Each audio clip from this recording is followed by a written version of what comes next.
Welcome to our channel Parvati's kitchen and blogs. వీడియోలోకి వెళ్ళే ముందు ఎవరైనా నా ఛానల్ని సబ్స్క్రైబ్ చేసుకొని వాళ్ళు ఉంటే తప్పకుండా సబ్స్క్రైబ్ చేసుకోండి. ఇక లేట్ చేయకుండా వీడియోలోకి వెళ్ళిపోదాం. ఈరోజు నేను పచ్చి పులుసుని ఎలా చేయాలో చూపించబోతున్నాను.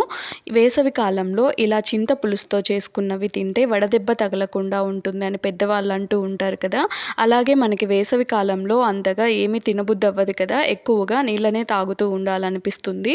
ఆయిల్ ఫుడ్ కూడా ఎక్కువగా తినబుద్ధి అవ్వదు, అలాగే మసాలా కూరలు కూడా ఎక్కువ తినలేకపోతాం కదా. కాబట్టి ఇలా పచ్చి పులుసు చేసుకుంటే చాలా బాగా తినేసేయచ్చు అనమాట, కడుపు నిండా తినేసేయచ్చు. ఎలా చేయాలో చూసేద్దాం.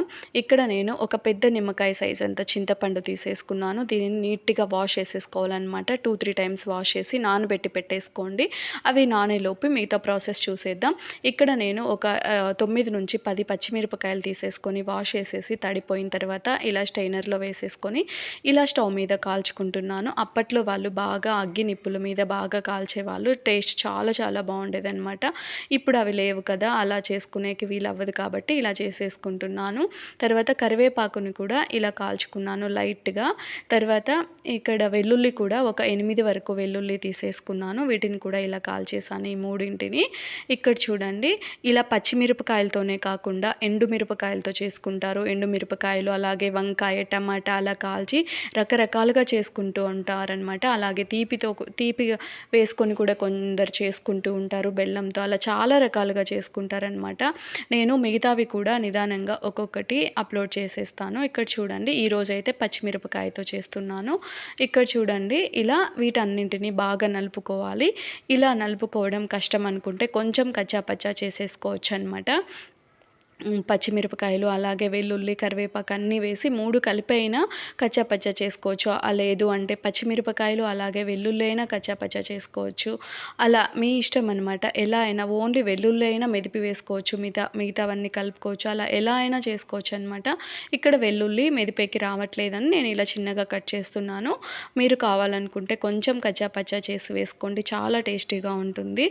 అలాగే నేను చెప్పాను కదా, ఎలా చేస్తున్నానో చూపిస్తున్నాను, అలాగే ఎలా చేయాలో కూడా చెప్పేస్తున్నాను కదా. మీకు ఎలా నచ్చితే అలా చేసేసుకోండి అంతే.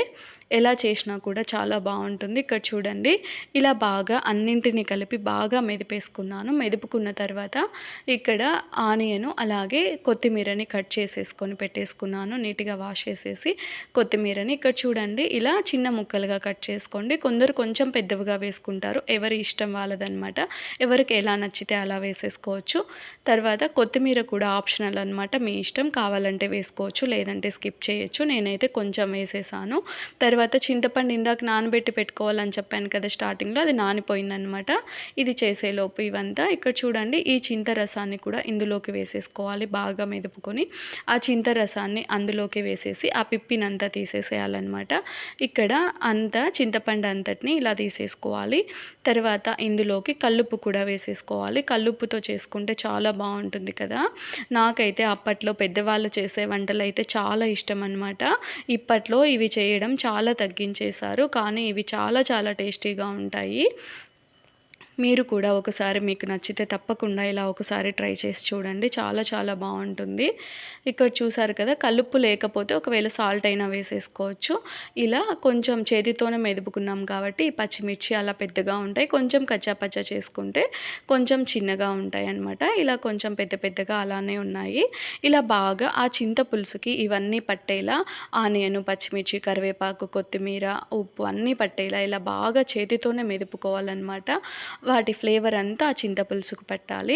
తర్వాత కొంచెం వాటర్ వేసేసుకోవాలి, అంటే మీ పులుపుకు తగ్గట్టు వాటర్ వేసేసుకోవాలన్నమాట. మీరు ఎక్కువ పులుపుగా తినాలనుకుంటే కొంచెం తక్కువ వాటర్ వేసేసుకోండి. కొంచెం పులుపు తక్కువ తినేవాళ్ళు కొంచెం వాటర్, మీ పులుపుకు తగ్గట్టు వాటర్ యాడ్ చేసేసుకోవాలి అంతే. చూసారు కదా, పచ్చి పులుసు రెడీ అయిపోయింది. ఇది చాలా చాలా టేస్టీగా ఉంటుంది.